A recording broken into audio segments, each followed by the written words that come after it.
É que o passador não tá. Yes, thank you.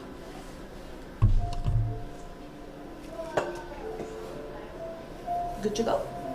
Yeah. Awesome, thank you so much.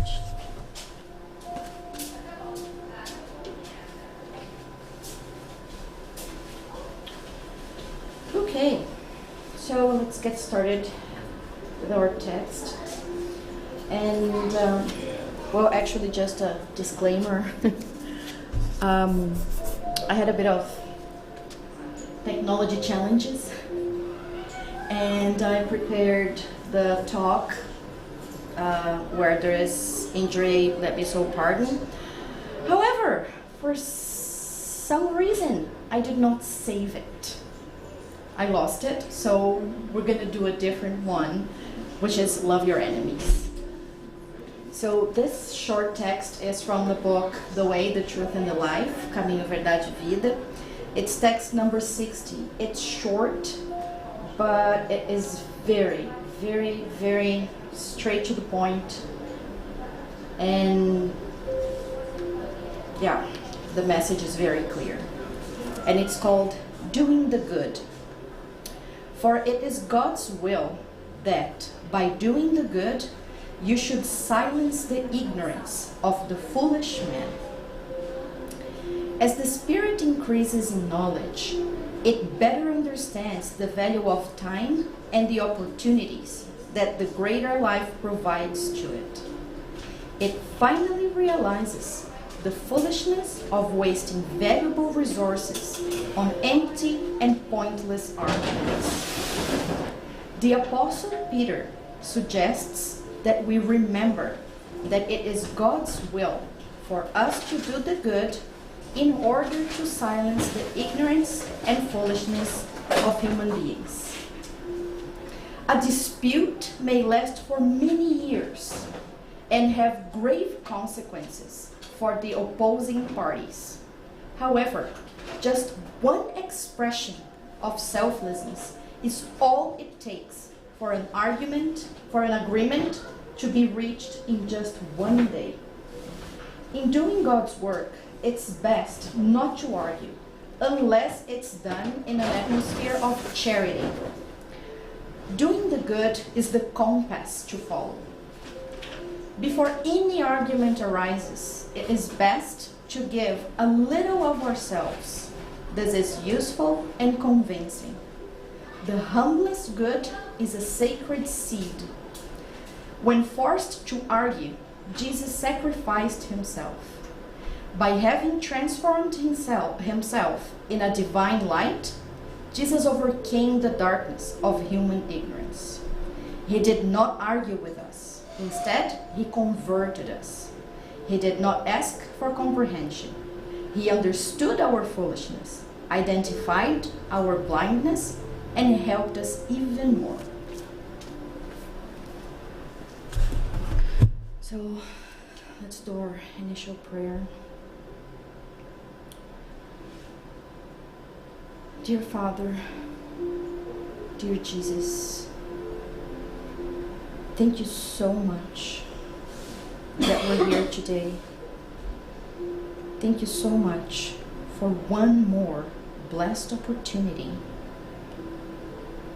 to improve ourselves, for one more invaluable opportunity to reflect on our actions, on our feelings, to try and figure out how we can love ourselves more, how we can forgive ourselves more. Thank you to the spiritual mentors of our house for enlightening us, for inspiring us, so that we are brought here today. And may the contents of what we talk about today touch our hearts and hopefully light a little tiny spark inside of us that will help us want to forgive, will help us want to get rid of negative feelings in our hearts. So be it. Okay, so Priscilla missed my disclaimer. I had technological problems, and therefore the talk today is a different one. But it's still about forgiveness. So it's about the passage where Jesus says, love your enemies. And how do we understand this? Because we repeat that, right? We hear that all the time. Amai os vossos inimigos. But how do I understand this? What does that mean? Like, does it mean that, I have to go and hug and be besties with people who hurt me? What does it mean to forgive your enemies, to love your enemies? So, first we're going to see the passage. So in chapter 5, Matthew chapter 5, 6, and 7, it's the Sermon on the Mount, Sermão da Montanha. And what the Sermon on the Mount is, basically, is Jesus telling us how to behave. It's Jesus telling us how to live. It's in the Sermon on the Mount. It starts with, blessed are the poor, blessed are, so it starts with the Beatitudes, as they say in English. And that's where Jesus tells us how to behave. Okay? And it's in that sermon that he says, love your enemies. So we're going to see a few verses to give us context, like what came before love your enemies and what came a little bit after. So we don't have just one sentence, but we have a context. Okay? So, verse 43. You have heard that it was said, love your neighbor and hate your enemy. And here Jesus is talking about the Old Testament. He's talking about Mosaic laws. He's talking like way back then. So love your neighbor and hate your enemy. But I tell you, love your enemies and pray for those who persecute you, that you may be children of your Father in heaven. He causes his sun to rise on the evil and the good, and sends rain on the righteous and the unrighteous. So here, Jesus is talking about God being fair, right? So the sun will rise to good and bad people alike. The sun is for everybody. The rain is for the righteous and unrighteous. So God's providence is for all of us, no matter what we think of anybody else. God's providence is for all of us. If you love those who love you, what reward will you get? Are not even the tax collectors doing that? So nowadays, we usually have our taxes paid to the government and we don't think much about that. But if we think about it, back then, there were the tax collectors. So nowadays we think of the government, but if you think about that time, like you could see a face that was there taking your money. So therefore, tax collectors were very much disliked. To use a euphemism, they were very much disliked. So here Jesus is using like the figure of the tax collector exactly to show us, right? Like tax collectors love those who love them, right? They have mothers and fathers who love them, even if they're tax collectors, even if they are disliked by everybody. There's always somebody who loves us, right? And even if you greet only your own people, what are you doing more than others? Do not even pagans do that? A pagan at the time was anybody who was not Jewish. Anybody who was not Jewish was called a pagan. So again, to give us context, if you greet only your own people. So and even among the Jewish, for example, there were, after they left Egypt, after Moses freed them from slavery in Egypt, and they travel through the desert for 40 years. They ended up dividing themselves in 12 different tribes. And some of those tribes did not get along at all. For example, the Samaritans. For example, the Samaritans, right? They were despised by all the other 11 tribes. So when we think about the parable of the Good Samaritan, why does it say Good Samaritan? Because originally the other Jewish did not consider the Samaritan to be good. So for them it's a surprise that a Samaritan would be good. Okay? So if you greet your own people, someone from the same tribe, a Pharisee, a Sadducee, whatever tribe, what are you doing more? Not even pagans do that. So even if you're not from the 12 tribes, everybody else does that. So Matthew's chapter 5, verses 43 to 47. So again, it's Jesus teaching us how to live our lives. Then, in verse 32, he says, again, talking about what merit do we have if we just love those who love us. That's easy, right? So if you love those who love you, what credit is that to you? Even sinners love those who love them, right? And if you do good to those who are good to you, what credit is that to you? Even sinners do that, right? So you scratch my back, I scratch yours. Mamão lava a outra, right? Somebody helps you, you help them back. That's easy to do, even though some people still ignore that. They don't pay favors back. But anyway, that's easy to do. Being good or being nice to someone who is good or nice to you is easy. You're just like returning the favor. And if you lend to those from whom you expect repayment, what credit is that to you? Even sinners lend to sinners, expecting to be repaid in full. And this is not just money. We can be talking about favors, right? Again, I scratch your back, I expect you to scratch mine. Right? Mm-hmm. So are we doing it, is it a bargain? Is it a negotiation? But love your enemies, do good to them, and lend to them without expecting to get anything back. Easier said than done, right? Yes. Then your reward will be great, and you will be the children of the Most High, because He is kind to the ungrateful and wicked.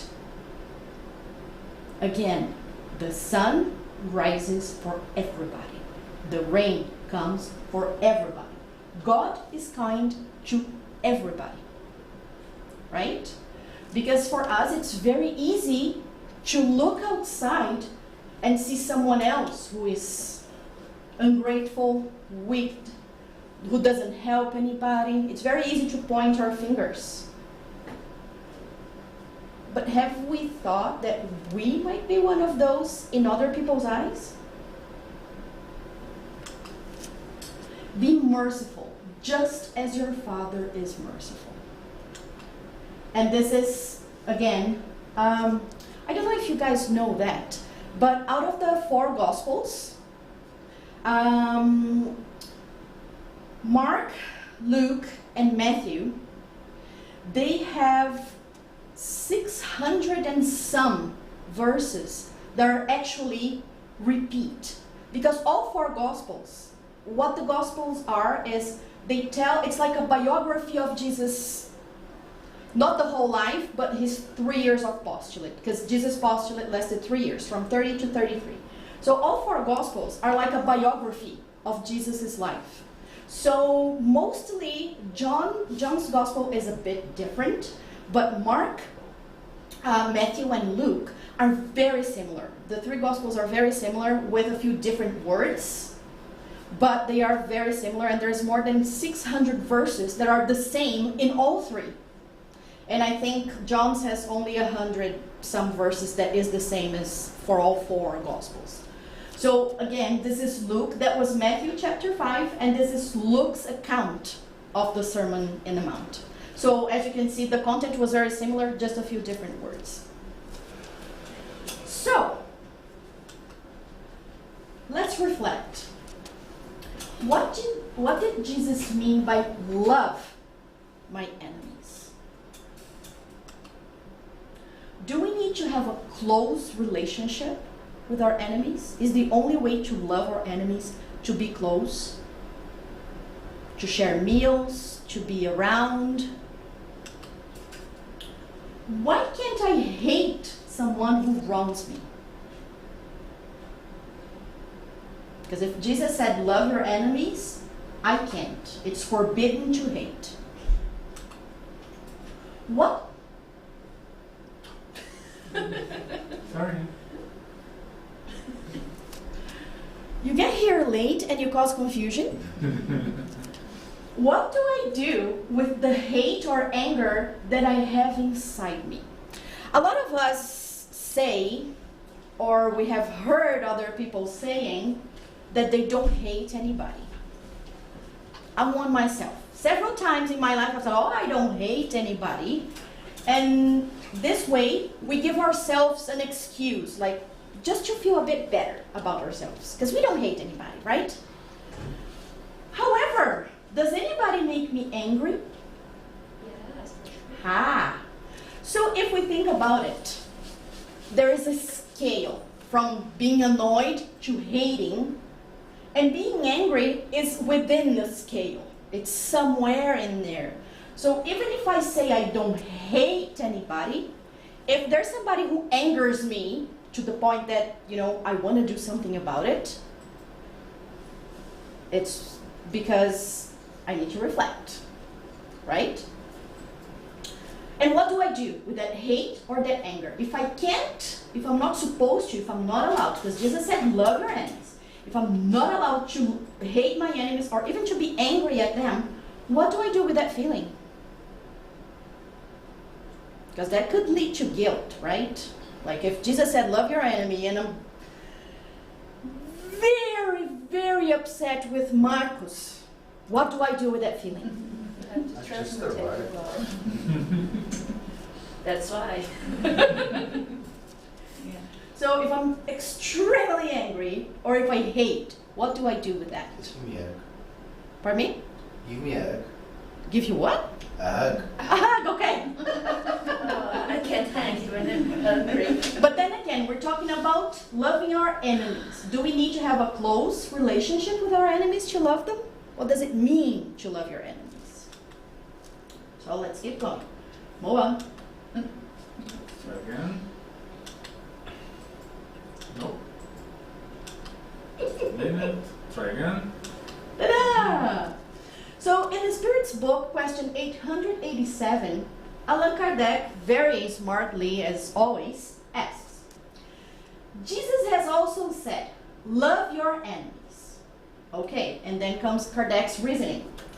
But would it not be contrary to our natural tendencies to love our enemies? And does not unfriendliness proceed from a want of sympathy between spirits? So like, Jesus said love your enemies, but it's not natural, right? It's not like, oh yeah, sure. Somebody just did something horrible to me. Yeah, I am gonna go and love them because they're awesome.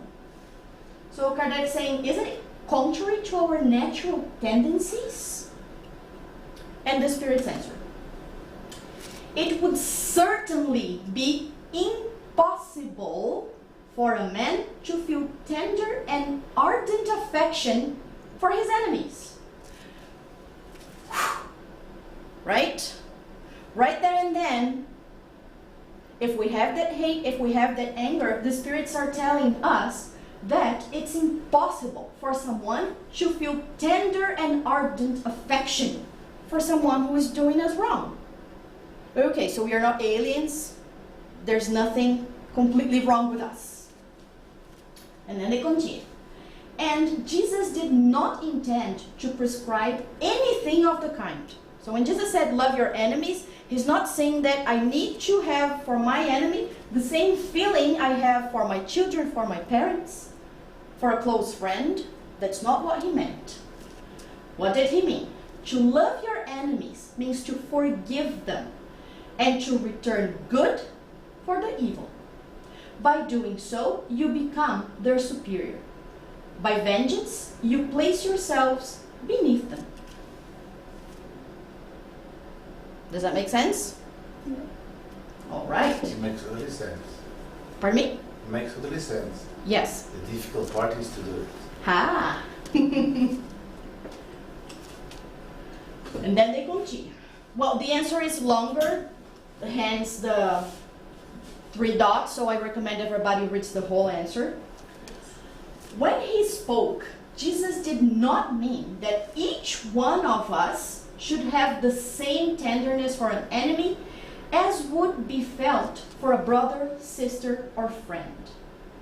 Tenderness presupposes confidence. Well, no one can deposit confidence in another person knowing that they bear malice.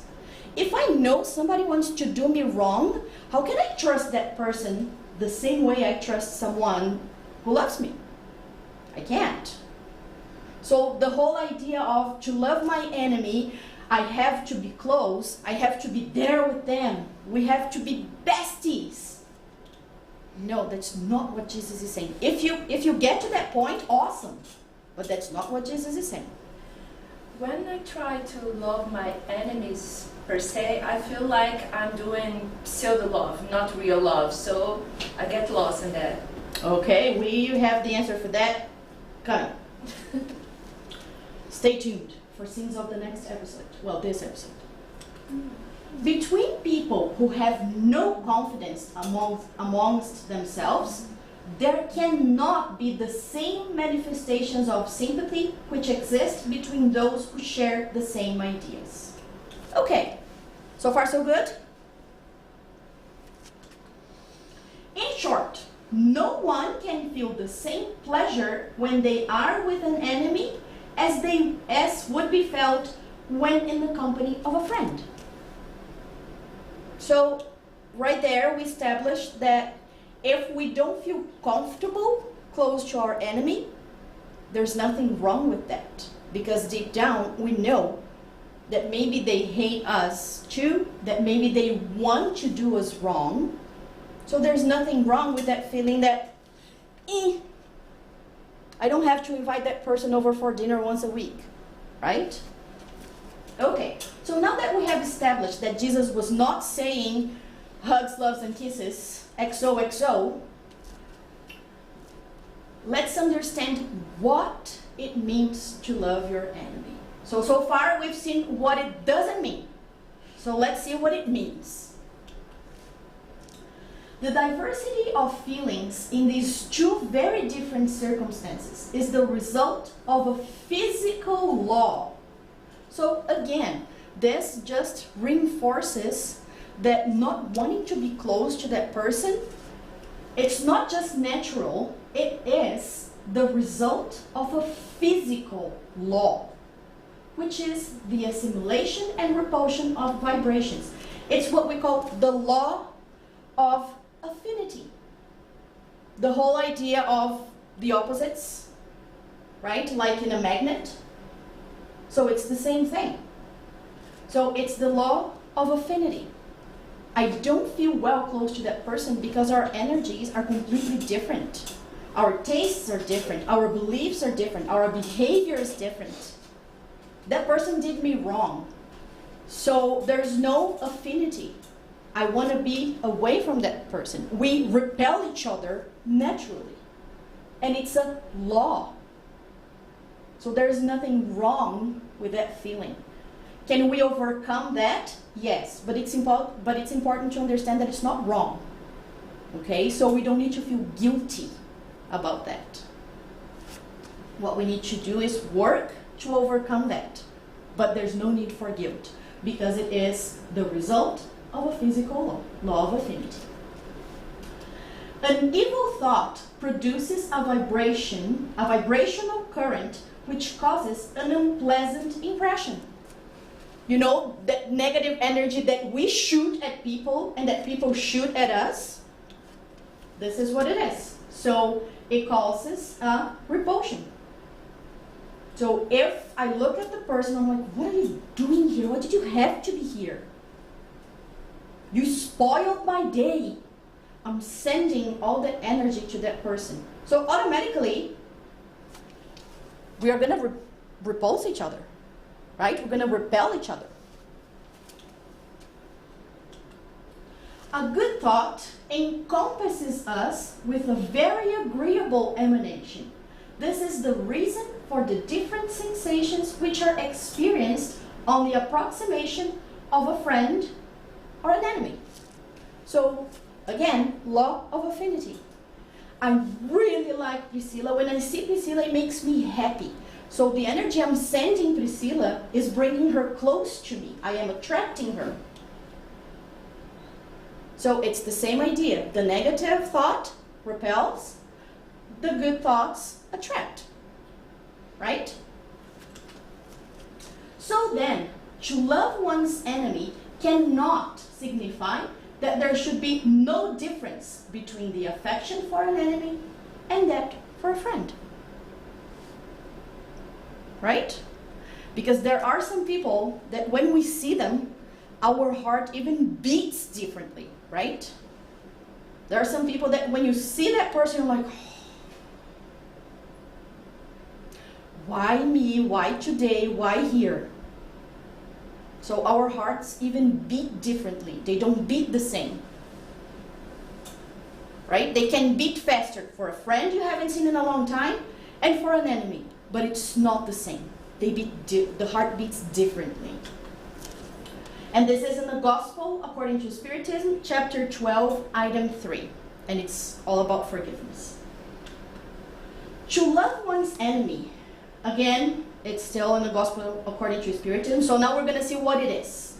To love one's enemy means we should not hate, nor bear rancor against them, nor desire vengeance. It means to forgive all the evil they have caused without hidden thoughts and without conditions. What does that mean? Now it's a question for you, because everybody's looking puzzled. What does it mean to forgive with hidden thoughts or to forgive with conditions? Is when you forgive if the person behaves the way you want, or if he or she will change their actions. If they apologize to you, if they never ever come close to you again, that's a lot of forgiveness. I'll forgive you if I never see your face again. And the hidden thoughts. The conditions, yes, and the hidden thoughts. What kind of hidden thought can I have when I pseudo-forgive someone? This person has a horrible energy, make me feel dry and bad. I'm gonna say I forgive just to get away from here, right? I'm gonna say I forgive just to get rid of this situation. Kids do that. This is the last time that you forgive him. Yes, you know, I forgive you, but in our minds we're thinking, that's our last chance. So it's a combination of hidden thought and condition, right? Finally, it means to always return goodness for the evil without any intention to humiliate. Have we ever seen something like this? I'll forgive you if you apologize in public. I'll forgive you if you tell everybody you were lying about me. Only movies. Only movies, yeah. That doesn't happen in real life, that's true.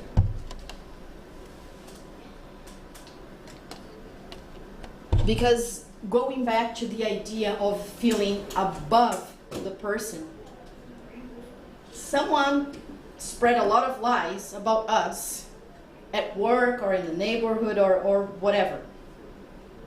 They damage our image. So we will only forgive if they humiliate themselves in front of everybody so that we can feel superior.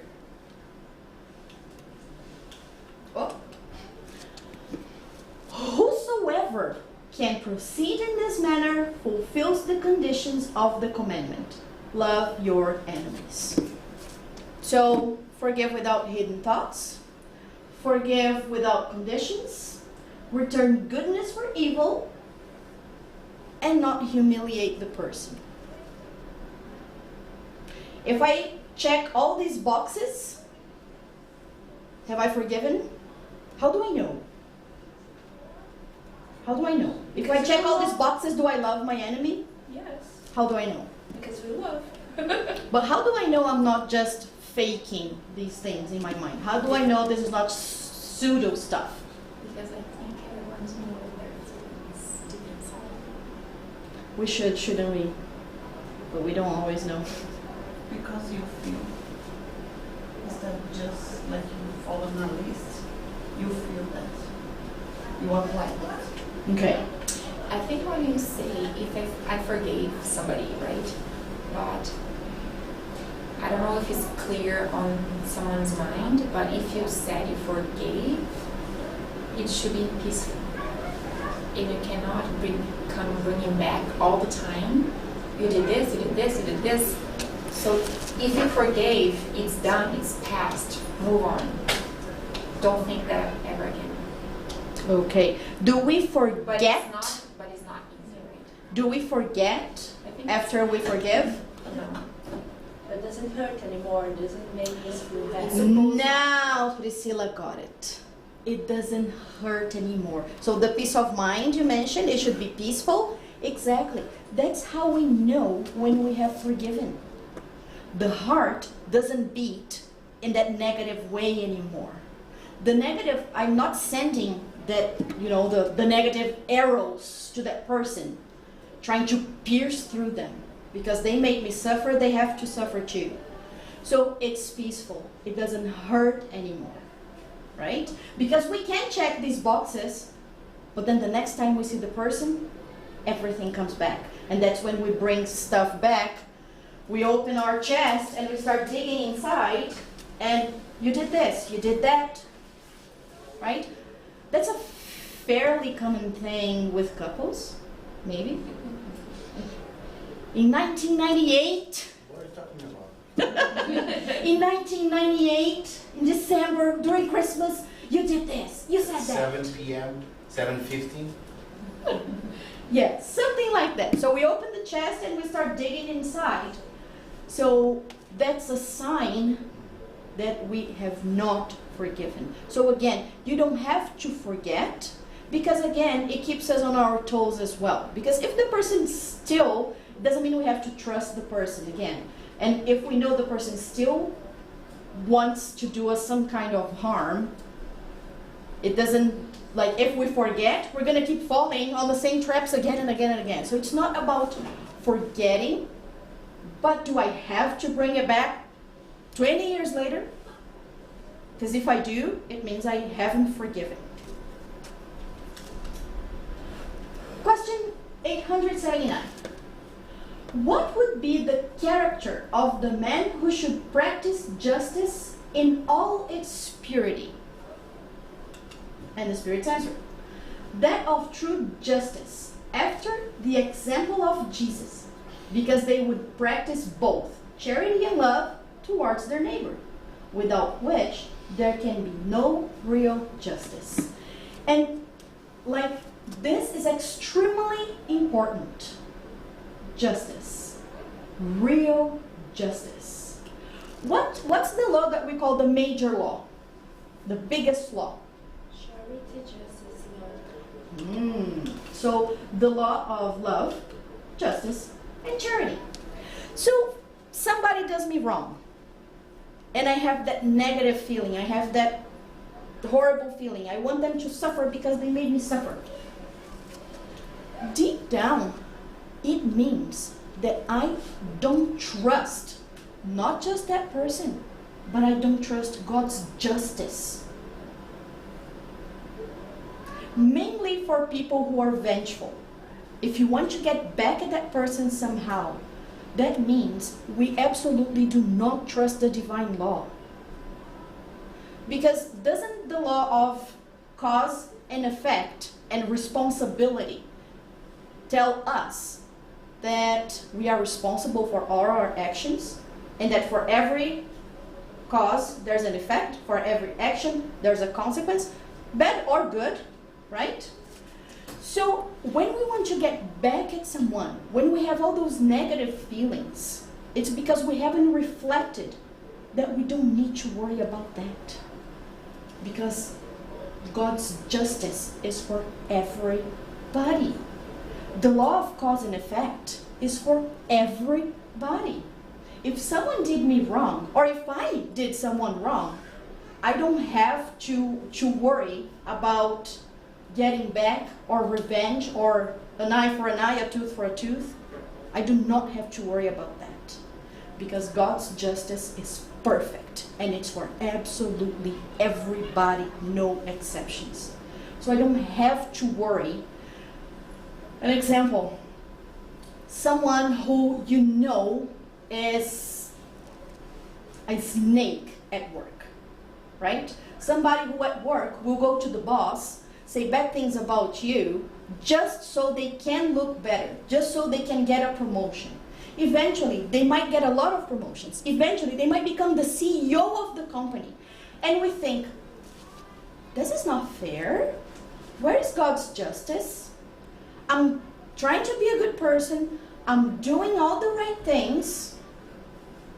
And I'm here struggling to pay my monthly bills while that guy, who's a snake, is doing so well. The guy who did me wrong is driving an expensive car, has a wonderful house. Where's God's justice in this? Every time we ask ourselves these questions, it's because we don't trust God's justice. Because we don't have to worry about that. That person is having opportunities to work on their issues, just like we are. We are all different. We are all unique. The virtues that we need to develop are not the same. The issues we need to work on are not the same. God's providence will give us the opportunities that we need to improve ourselves, and will give other people the opportunities they need to improve themselves. Maybe that guy's challenge or trial is to learn how to deal with money. What does he do with all that money he's making? Will he awaken his conscience and start using that money properly? And maybe our trial is to learn to live with less. Or learn to forgive that guy who we think is doing so well. We don't know. We don't even know our backgrounds, let alone everybody else's. But I think everyone who does that, who step in the others to go ahead. I've never been angry with them because I never saw one of them were happy. They are never happy. How can I be envious thank you, of someone who is sad inside when I'm not? So I really believe in God's justice because we can see it happening. Because the person. But sometimes it doesn't happen right here, right now, right? Sometimes it doesn't. Hence, the law of reincarnation, Yes. right? Sometimes we are not going to collect the effects of the cause in this life. Sometimes we're going to collect it next time. We are not But going again, it's to why complete do we completely, worry? right? Yeah, Because yes. something Usually.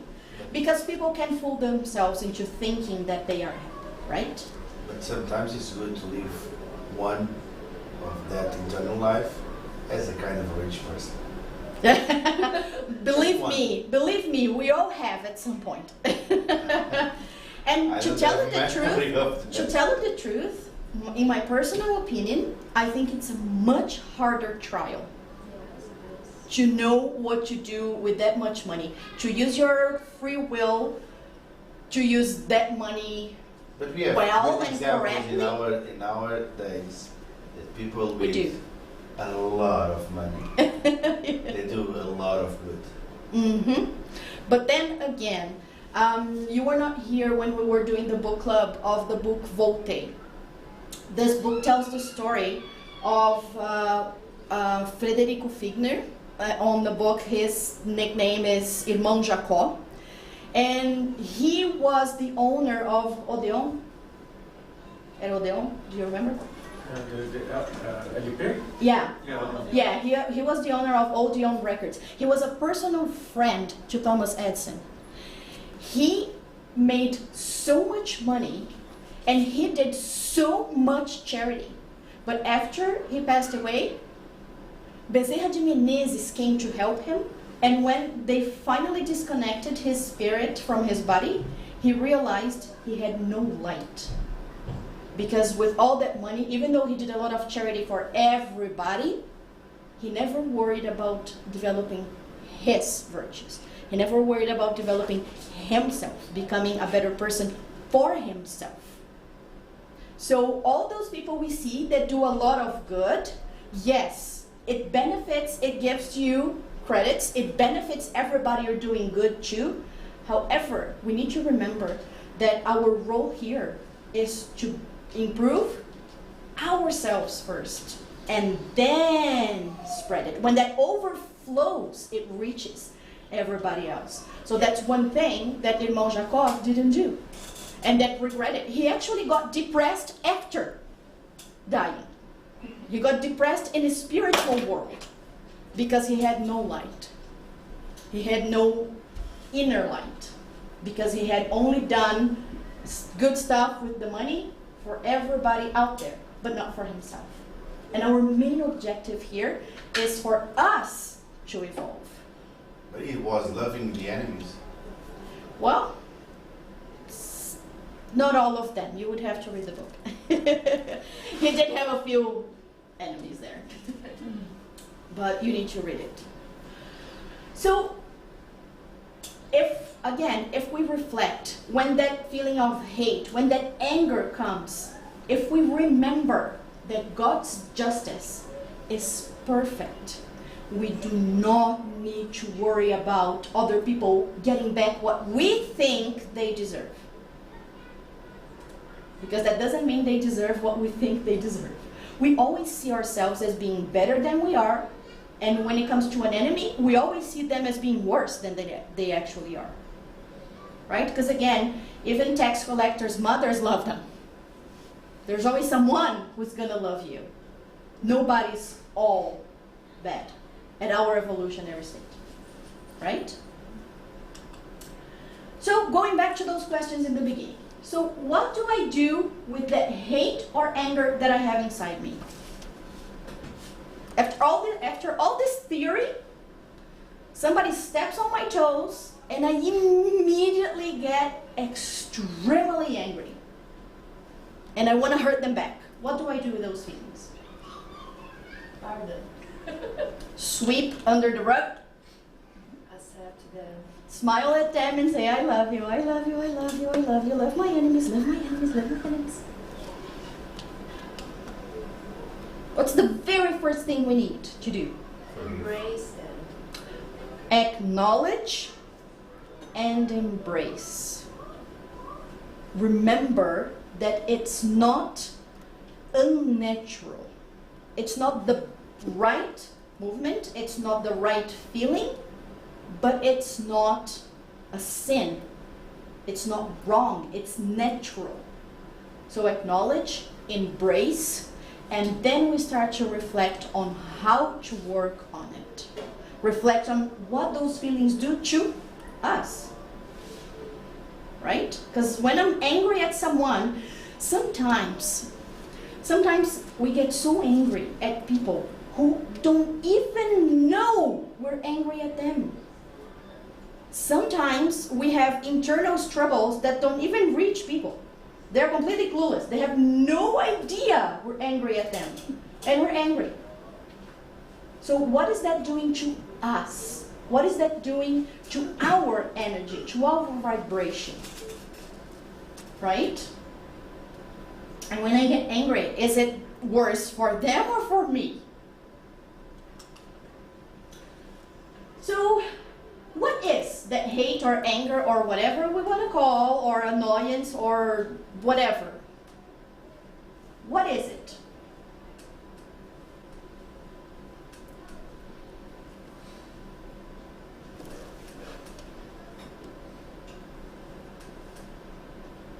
It's the lack of something, just a hint. What is hate? It's lack of what? Yes, hate is lack of love. And is hate an essential feeling?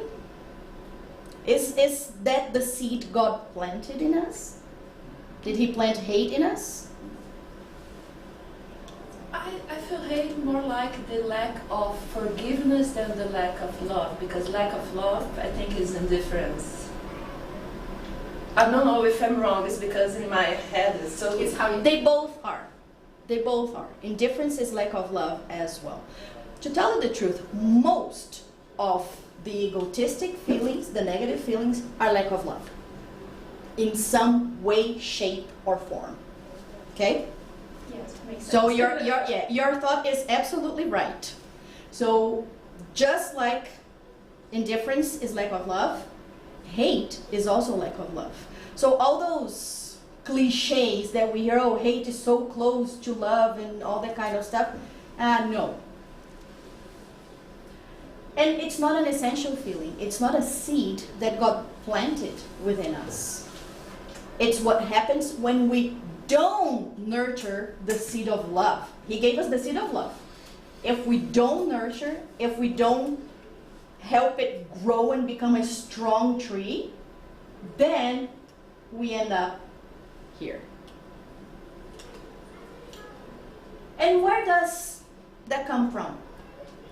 Well, actually, how do I get rid of it? So it comes from not loving, not developing our love. And how do I get rid of hate or anger? Developing love. Ta-da! Exactly. Developing love. And here we go back to all those explanations from the Spirit's book and from the Gospel according to Spiritism. Loving our friends and family is not the same as loving our enemies. So how do I develop love? I can start by not wishing that person anything bad. By not hoping that they trip and break their nose on the floor. I'm glad that I'm their friend. So that's a good start. And like going back to our minds and thinking about that. You know, I can start by not demanding an apology. Not having any hidden thoughts when I say, yeah, you're forgiven, whatever. Get out of here. Get out of my face. Don't want to see you again. So developing love for our enemies starts very slowly and from very basic things. We can go back to that checklist. And another thing that is foolproof is if we think about the golden rule. If I treat everybody, including my enemy, the way I would like to be treated, that is automatically developing love. If I treat them the way I would like to be treated, regardless of what they do makes absolutely no difference. If I treat them well, if I pay evil with good, I am already working on this, slowly but surely. So first thing we need to do is make the decision to forgive. So we have that feeling, we acknowledge, we embrace the feeling. I know I'm angry or I hate someone. So the first thing that I need to do is to decide to forgive. Because what we do a lot of times is we go through the checklist and we're like, I'm good, whatever. Sweep under the rug. If I never see that person again, hooray. But we need to make the decision to forgive. Because again, forgiving is not something that comes naturally. It's not passive. It's extremely active, right? Because we have to deal with those feelings that, you know, anger, annoyance, we have to deal with all of that, even if we don't want to. And then ask ourselves, do I really want to forgive? Do I really want to replace the hate that I feel with love? Do I want to shine light onto the darkness? Or do I still feel some level of satisfaction hating those who wrong me? Am I ready and willing to pay the price for that? Because some people think that forgiving is unacceptable, right? So sometimes people will say, oh, you're a softie. Like, oh, you're stupid. Why would you forgive someone who did that to you? Another price that we have to pay is the price of doing the exercises of acknowledging, embracing, reflecting, deciding to change, deciding to treat that person well, no matter what they do to us. It's a fairly high price. Because as I'm sure all of you know, it's not easy. It's a lot of work, right? If the principle of charity is to love one's neighbors, then to love one's enemies is the most sublime application of the same principle, seeing that the possession of this virtue represents one of the greatest victories which can be achieved against selfishness and pride. The biggest victory we can have over ourselves is forgiving. Because holding on to hate and anger or holding a grudge is like drinking poison and expecting the other person to die. Sometimes that person has no idea we hate them or we're angry. Sometimes they did something wrong, but they didn't even realize. And we have those feelings that we're ruminating over and over, and we're chewing on that. That poisons us, not others. So we need to decide that we don't want that anymore. We need to decide first to forgive ourselves. Because forgiveness is not for the other person. Forgiveness is for us. To free us. To give us peace of mind. To give us lightness. Right? Sometimes somebody did something to you years and years and years ago. That person is not in your life anymore, and you can't forget what they did. Who is it bad for? They're not even in your life anymore. So it's something like somebody throws a stone in our forehead, and it hurts and it cuts. So not forgiving is like you go back there every day and you open the wound again. Every time it starts to heal, you open it again. And you keep hurting and you keep hurting and you keep hurting. It's not hurting the other person. It's hurting ourselves. And this is an analogy also for the whole forgive and forget. When we stop hurting ourselves, that's going to heal. It's going to leave a scar. So we're not going to forget, but we're going to have a reminder of how much it hurt us, that we kept opening the wound over and over and over again. So it's never about the other person. It's always about us. Because forgiving whoever it is will free us from hurting ourselves, from the negative feelings. We are going to be at peace with ourselves. Any comments, any additions? Anybody want to share anything? I just want to add that to forgive others, first you have to forgive yourself, just for us to remember. If it's been difficult to work with another people, maybe you have to look inside and start forgiving yourself. Then you will feel less pressured and be easier Yes. forgive others. And every situation is different. Sometimes we did something that triggered the whole thing. Sometimes it was one of our actions that triggered that person to do us wrong. So what do?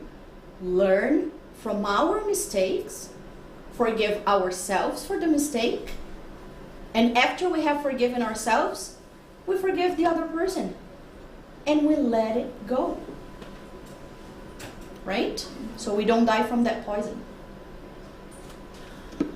Any more comments? I think the kids should have like the poster or something. Can you ask them more, please?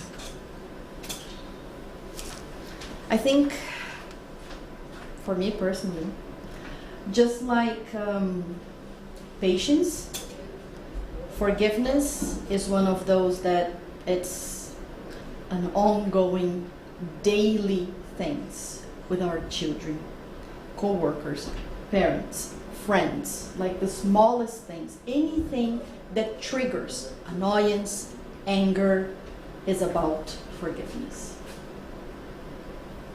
So it's one that requires a whole lot of daily exercise, with some people more than with others. Yeah. We'll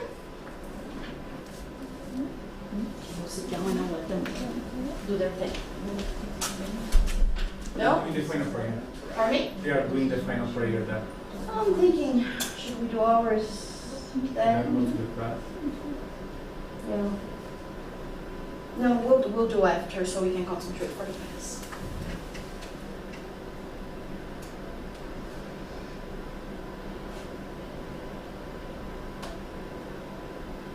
You know, usually what gets me worst watching this kind of presentation and explanation is that most of the people don't get it.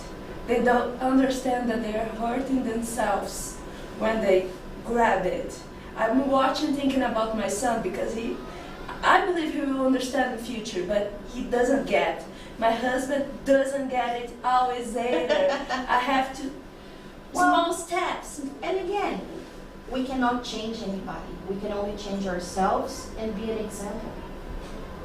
And like, for me, it's definitely a work in progress, and I know one of the things I'm here to do is working on forgiveness. But I've heard mainly from Canadians, a whole lot of people asking me, like, why do you behave like this? Like, why do you forgive something so serious? And I say, it's for me, it's just for myself. And, you know, people notice, people see when you are an example for that.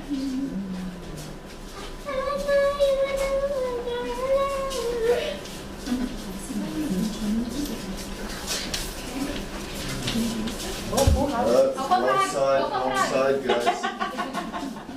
Right. Okay.